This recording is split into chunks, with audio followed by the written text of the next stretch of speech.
यो डुगिनी पनि कहिले समयमा आउने भइन। अलि अपर्झ काम छ भनेपछि त छिटै आउनु नि। फेरि सन्चै छस्, के भयो र? बिहानै बोलाइस् त? खाना त पकाउँछु भने सामानहरू कता कता छन्, धेरै पछि पकाउन लागेको। के हुनु नि, तँसँग अलिकति सहयोग चाहिएको थियो। अलि बुझ्ने साथी भनेकै त होस्। कस्तो सहयोग भन्न, सकेसम्म मद्दत गरिहाल्छु नि, नडराई भन्।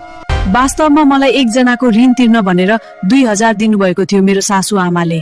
म ऋण तिर्न जाँदै थिएँ। पैसा तिर्नेकोमा पुगेपछि पैसा हेर्छु भन्दा छैन रहेछ। मैले सबै बाटो हेरेँ, पैसा कतै पनि भेटिन। म कुन मुखले घर जाम अब? मेरो सासू सानो सानो कुरामा कराउँछिन्।